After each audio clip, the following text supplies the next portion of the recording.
졸려오신 분들은 일어나셔서 말씀을 들으시기 바랍니다. 요한복음 14장 26절입니다. 우리 함께 한 절 읽겠습니다. 시작.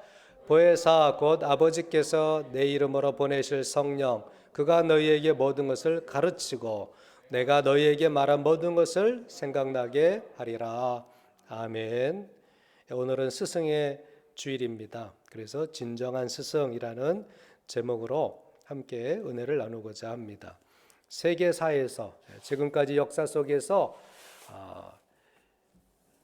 위대한 스승 5명을 뽑자면 출생 순서대로 보게 되면 소크라테스, 부처, 공자, 예수님, 또 모하메드, 이렇게 세계사에서 가장 스승이 될 만한 5명의 인물을 뽑을 수 있을 것입니다.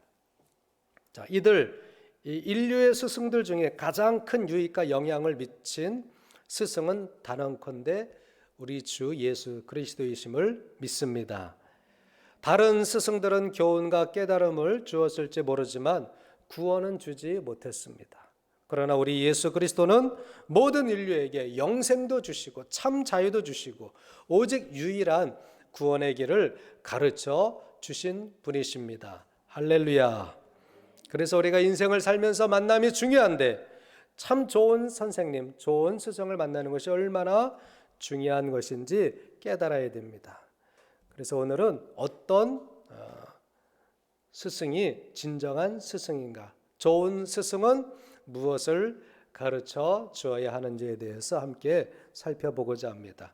첫 번째로 참으로 좋은 스승은요, 어떤 스승을 만나야 되느냐?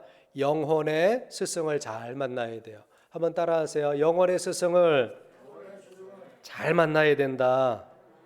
영적인 선생님을 우리가 잘 만나야 돼요. 인생이 육신의 삶으로 끝난다면 영혼을 생각하지 않아도 됩니다. 그렇죠? 우리 육체만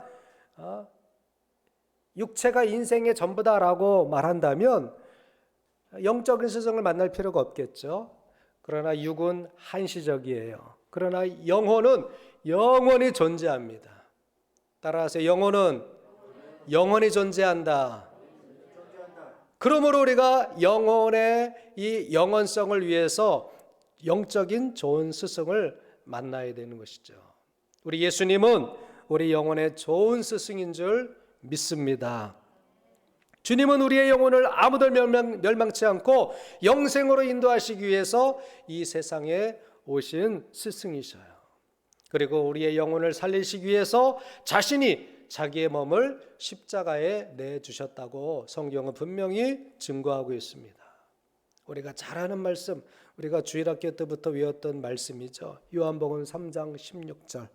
하나님의 세상을 이처럼 사랑하사 독생자를 주셨으니 이는 저를 믿는 자마다 멸망치 않고 영생을 얻게 하려 하심이라 말씀하셨어요. 그래서 우리 예수님은 우리의 영적인 좋은 스승이 되시는 것입니다. 아멘. 자, 졸려오신 분들은 빨리 일어나셔서 말씀을 들으세요. 이 시간은 영혼의 가르침을 받는 시간에 졸면 안 되는 거예요. 자, 예수님은요, 모든 인생이 생명의 길로 가기를 원하십니다. 어디를 가기를 원하신다고요? 생명의 길로 가기를 원하시는 거예요. 그래서 영적인 좋은 스승을 만나야 돼요. 어떤 스승은 참 가르치는 건 잘하는데 그 영혼을 멸망으로 인도하는 스승도 있다라는 거죠. 아까 말씀드린 세계 역사에서 좋은 스승 5명을 뽑았는데 그 중에 네 스승은요, 영혼이 어디로 가는지 몰라요. 또 어떤 스승은 그 영혼을 망하는 길로 인도한 선생님도 있다라는 거죠. 그러나 우리 예수님, 우리 좋으신 스승이신 예수님은 우리의 영혼을 어디로 인도해요? 생명으로 인도하십니다. 요한복음 14장 6절에 보니까 예수께서 이르시되 따라하세요. 내가 길이요 진리요 생명이니 나로 말미암지 않고는 아버지께로 올 자가 없느니라. 아멘. 예수님은 우리의 영적인 좋은 스승이신데 우리를 어디로 인도하신다고요? 생명의 길로 인도하시는 참 좋은 스승이셨습니다. 스승이 되십니다. 좋은 스승은요, 따르는 자들에게 생명의 길을 보여줘야 좋은 스승이 되는 거예요. 소크라테스나 부처나 공자나 모하메드는요, 자신을 따르는 자들에게, 제자들에게 생명의 길을 가르쳐 주지는 못했어요. 그들이 깨달음은 있었습니다. 그렇지만 생명의 길을 제시하지 못했어요. 하지만 예수님은 자신의 길을 따르는 자들에게 생명의 길을 분명히 보여주셨어요. 자기도 십자가에 못 박혀 죽으셨다가 3일 만에 부활하셔서 부활의 생명으로 이제 우리 모든 성도들이, 믿는 모든 제자들이 그 생명에 이르게 될 것을 보여주신 거예요. 사도행전 2장 28절에 보니까 주께서 생명의 길을 내게 보이셨으니, 따라하세요. 주께서 생명의 길을 내게 보이셨으니. 예, 자꾸 얘기하는데 순종을 안 하는 사람이 있어요. 졸려오신 분들은 일어나라고요. 왜 안 일어나? 빨리 일어나. 주께서 생명의 길을 내게 보이셨어요. 어떤 길을 보이셨다고요? 예수 믿어야 돼요, 말아야 돼요? 예? 예수님을 나의 영적인 스승으로 모셔야 돼요, 모시지 말아야 돼요? 그렇죠. 예. 우리 믿음으로 받아들이는 거예요. 예수님은 우리의 생명의 길을 우리에게 보이셨다 그랬어요. 그래서 주 앞에서 내게 기쁨이 충만하게 하시리로다. 자, 이렇게 예수님을 스승으로 모시고 예수님을 따라가는 사람들은 기쁨이 충만해져요. 이 땅에서는 우리가 슬플 때도 있어요. 외로울 때도 있어요. 고난당할 때도 있어요. 그러나 끝까지 예수님을 믿은 사람들은요, 우리의 영혼은 죽지 않는다 그랬잖아요. 영혼은 영원하다 그랬잖아요. 우리 육신의 삶을 떠나지만 영혼은 영원히 존재하는 거예요. 그런데 어디에 존재하고 싶어요? 천국에 존재하고 싶어요? 지옥에 존재하고 싶어요? 어디로 가고 싶으세요? 천국으로 가고 싶으세요? 지옥으로 가고 싶으세요? 거기는 영원의 시간이에요. 영원히 생명을 누리든지 영원히 고통을 당하든지 모든 영혼들은 두 갈래 길로 가게 돼 있는 것입니다. 그런데 우리 예수님은요, 우리에게 영원한 기쁨으로, 영원한 생명으로 인도하시는 좋은 스승이 되신다라는 것입니다. 예수 안에 있는 사람만이 생명의 법에 들어가게 되는 거예요. 로마서 8장 2절에 보니까 이는 그리스도 예수 안에 있는 생명의 성령의 법이 죄와 사망의 법에서 너를 해방하였음이라 라고 말씀하고 계셔요. 할렐루야. 따라하세요. 이는 그리스도 예수 안에 있는 생명의 성령의 법이 죄와 사망의 법에서 너를 해방하였음이라. 할렐루야. 예, 우리는 다른 스승을 따라가게 되면 영원히 죄와 사망의 법에서 벗어나지 못해요.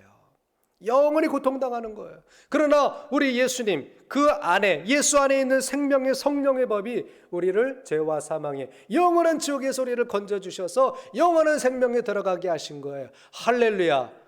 그러니 우리 예수님은 참으로 좋으신 영적인 스승이시고 영원한 구주가 되심을 믿습니다. 두 번째로 어떤 좋은 스승을 만나야 될까요? 지식과 지혜를 가르쳐주는 좋은 스승을 만나야 되는 거예요. 여러분, 우리가 이 세상에서 더 나은 삶을 살기 위해서 뭘 해야 돼요? 교육받아야 되는 거예요. 우리나라는 교육열이 높아요. 그래서 다른 저 어디 아프리카나 저 동남아시아나 또 어떤 세계 어느 나라에 비교해도 교육열이 높아요. 그래서 사람들이 깨이는 거예요. 예전에는요, 글도 배우지 못했어요. 내 이름도 쓰지 못했어요. 더하기 빼기도 못했습니다. 그런데 학교가 생기고, 이 땅에 학교가 어떻게 생겼어요? 선교사들이 들어와서 학교를 세운 거예요. 간호사 학교를 만들고, 의사 학교를 만들고, 또 기술 학교를 만들고,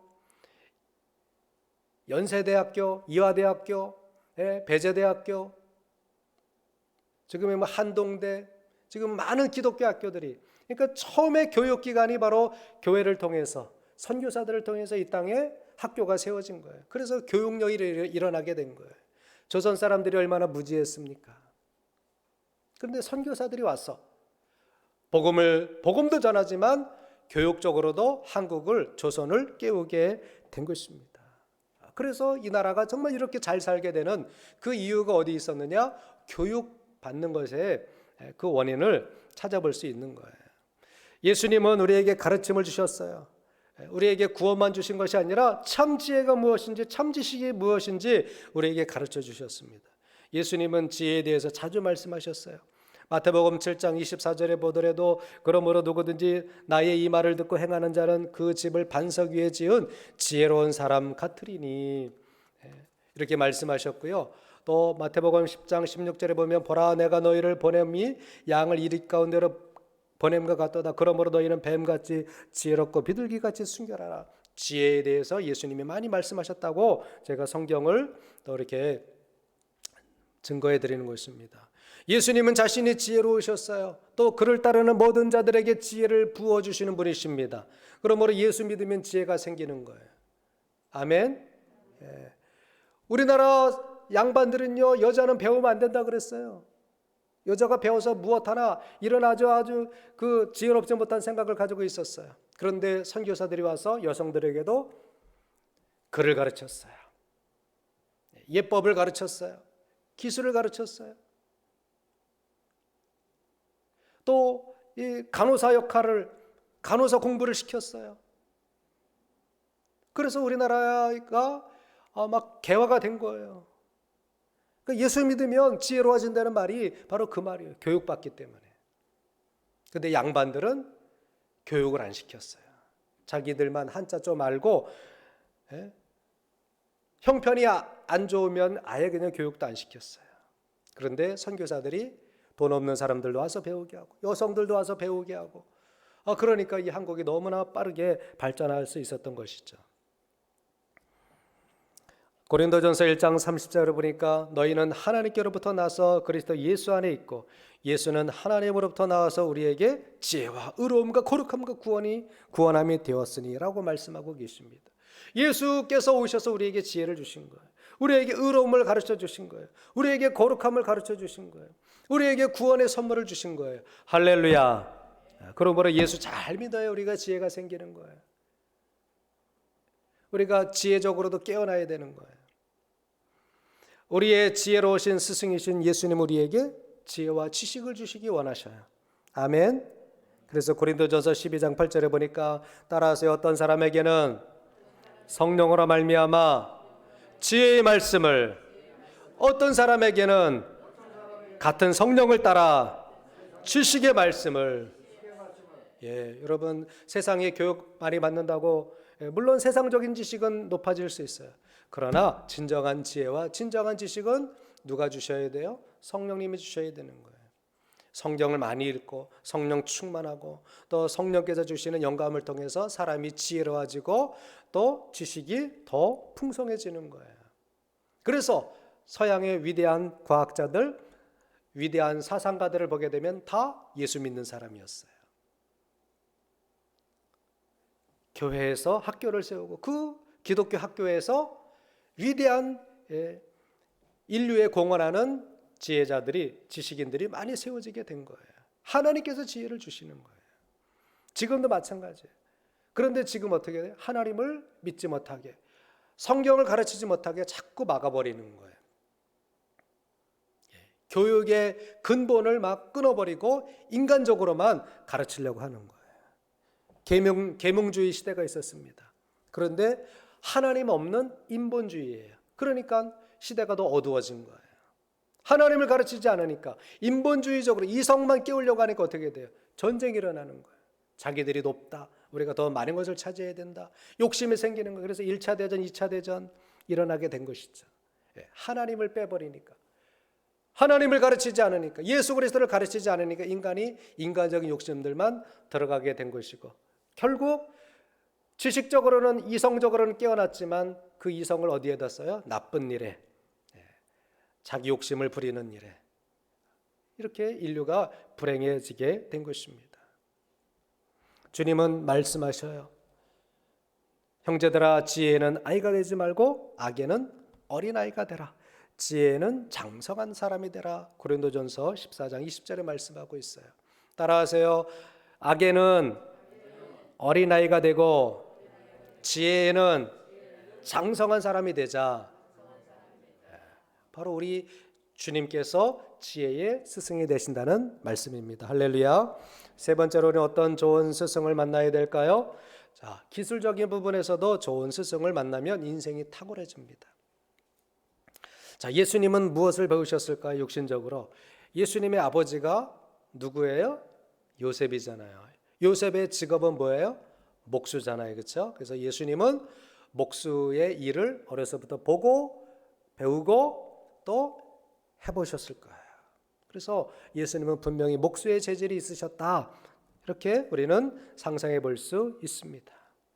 그래서 예수님의 비유 속에서도 집에 대한 비유가 나와요. 마태복음 7장 24절에 보니까 비가 내리고 장수가 나고 바람이 불어 그 집에 부딪히되 무너지지 아니하나니 이는 주초를 반석에 놓은 까닭이요. 이런 비유들이 어떻게 나왔어요? 물론 예수님 안에 있는 지혜가 풍성하죠. 그러나 육신의 아버지에게서부터 기술적인 부분을, 목수의 일을 하는 것을 예수님이 보면서 집은 어떻게 져야 튼튼하게 되는구나, 어디다 져야 되는구나, 예수님은 기술적인 부분도 아셨다라고 저는 생각이 됩니다. 사람의 기술에 성숙하기 위해서는요, 기술적인 부분에서 뛰어난 스승을 만나야 되는 거예요. 대부분 장인에게서 또 장인 제자가 탄생하는 법입니다. 소크라테스의 영향을 받은 제자 중에 플라톤이라는 위대한 철학자가 나왔어요. 또 아리스토텔레스가 그 영향을 받고 또 위대한 철학자가 되었습니다. 공자의 영향을 받은 제자 맹자가 많은 사람들에게 영향을 끼치지 않았습니까? 이런 것을 볼 때 왕대밭에 왕대가 난다라는 말이 틀린 말은 아니에요. 좋은 스승, 기술적인 부분에서도 사상적으로나 또 어떤 손의 기술이나 이런 좋은 선생님을 만나면요, 그 제자는요 정말 훌륭한 사람이 될 수 있는 거예요. 그러므로 저는 우리가 예수도 잘 믿어야 돼요. 지식도 있어야 돼요. 또한 거기에다가 자격증이 있어야 돼요. 기술이 있어야 돼요. 그래서 웬만하면 자격증을 많이 따야 돼요. 결국 자격증 시대로 가는 거예요. 결국 똑같은 사람, 똑같은 기술을 가지고 있는데 누구를 뽑느냐? 자격증 있는 사람을 뽑는 거예요. 그래서 연세가 드셨어도요, 또 우리 학생들도 계속해서 도전해서 자격증을 많이 따야 돼요. 기술적인 부분, 그 라이센스를 가져야 됩니다. 사도 바울과 브리스가와 아굴라가 무엇을 만드는 기술이 있었죠? 텐트 만드는 기술이 있었어요. 그 기술이 없었다면 생각해 보세요. 그들이 자비량으로 선교할 수 있었을까요? 누가 도와줘야만, 누가 돈을 보내줘야만 선교를 할 수 있었어요. 그런데 이들은 자기 스스로 기술이 있었어요. 텐트를 잘 만들었어요. 기술자였어요.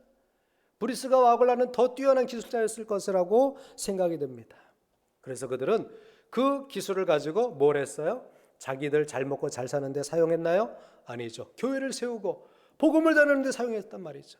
자, 이렇게 우리도 하나님 앞에 큰 뜻을 품고 하나님 저에게 자격증을 주셔서 제가 어떤 기술을 배워서 이 기술을 나만 잘 먹고 잘 사는데 사용하는 것이 아니라 하나님 나라를 위해서, 복음을 위해서 사용되는 그런 사람이 되기를 원합니다. 그렇게 기도해 주셔야 해요.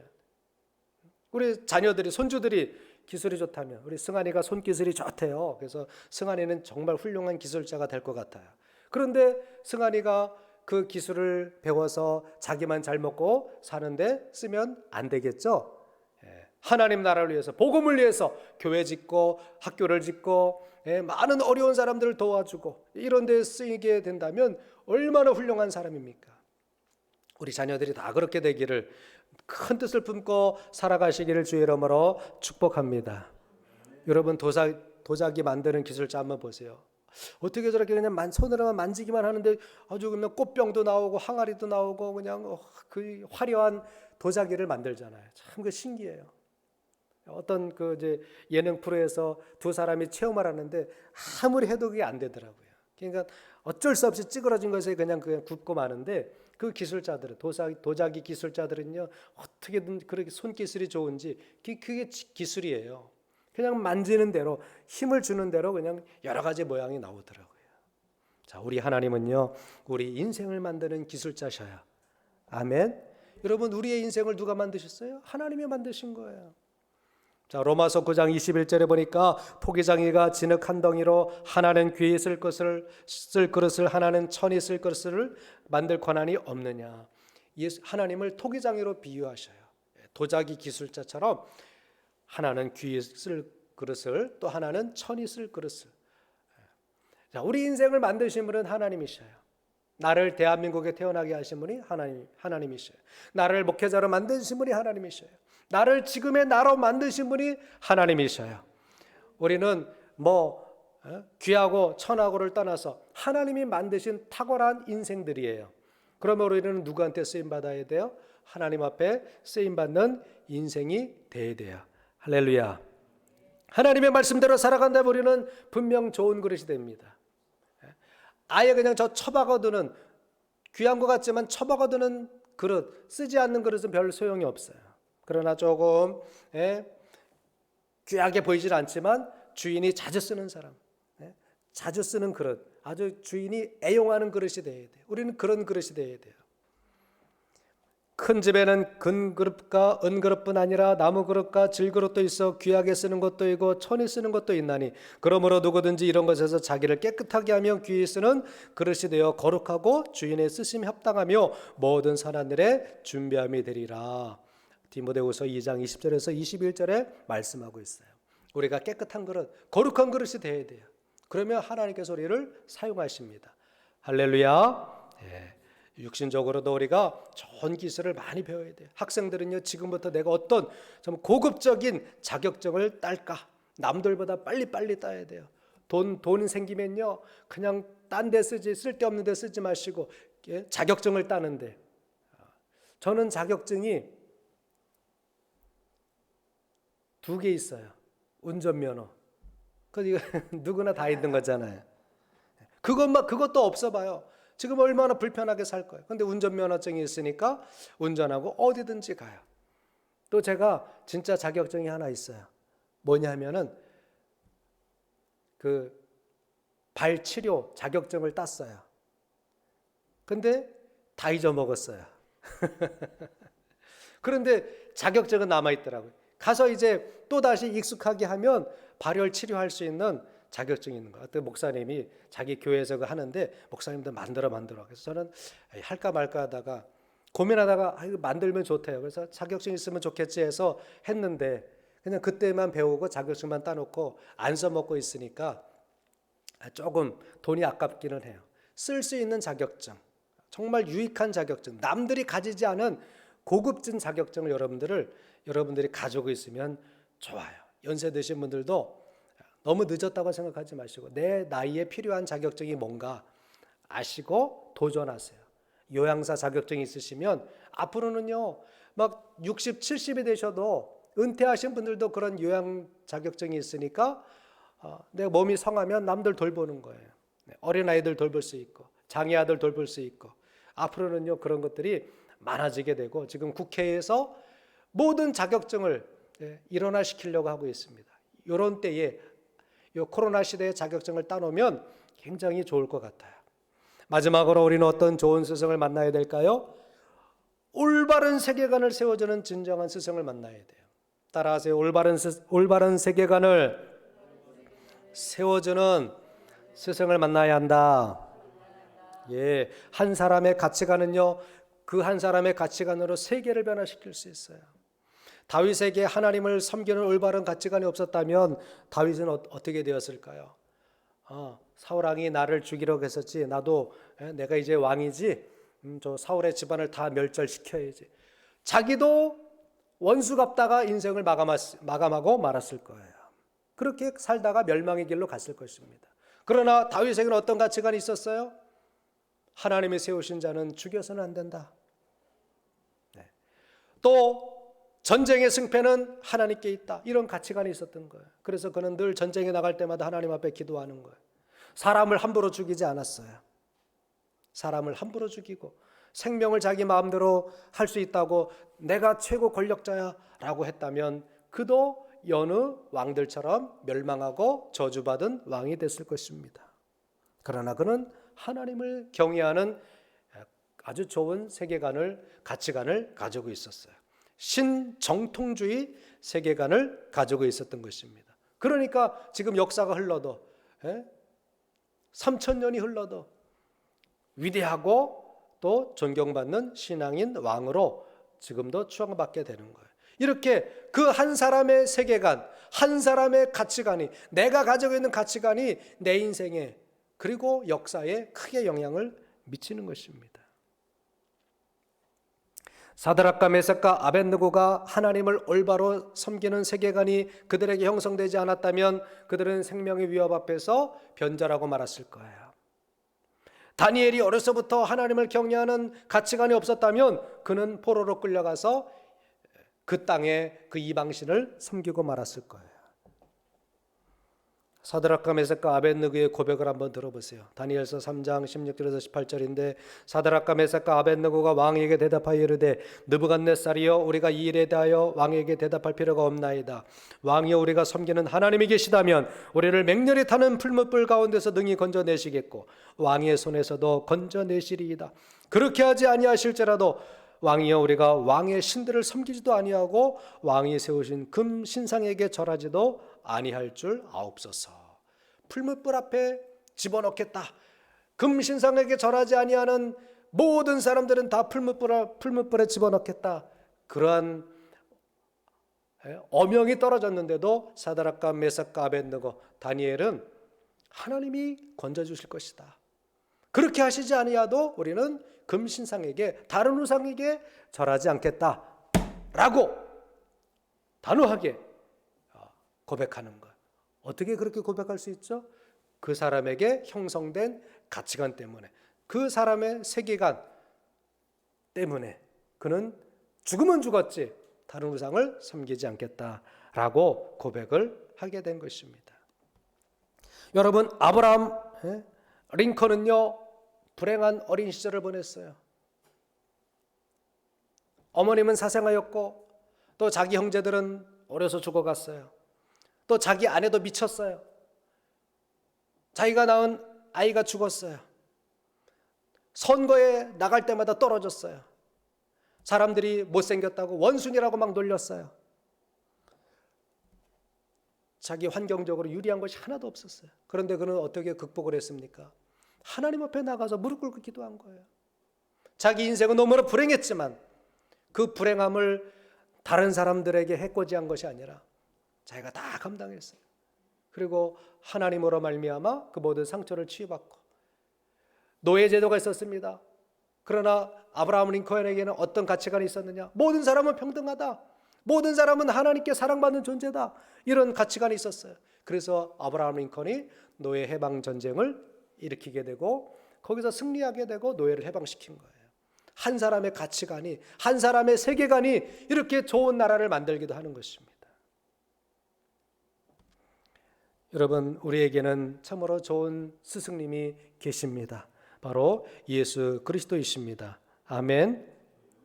또한 그 주님께서 우리에게 보내신 성령, 그분은 보혜사 성령님이셔요. 믿습니까? 보혜사는 무슨 뜻입니까? 파라클레토스라는 말인데 그 뜻은 사람을 돕기 위하여 보내심을 받은 자, 다른 사람을 변호하는 자, 또 여러 가지 유익한 봉사를 행하는 역할을 하는 사람, 중재자, 위안자라는 뜻이 파라클레토스, 보혜사, 우리나라 말로 보혜사로 이렇게 번역을 했는데 파라클레토스, 바로 성령을 가리키는 말이에요.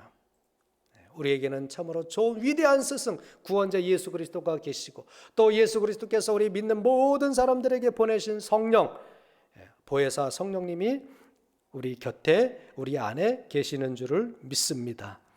인생은 누구를 스승으로 모시냐에 따라서 달라지는 것이에요.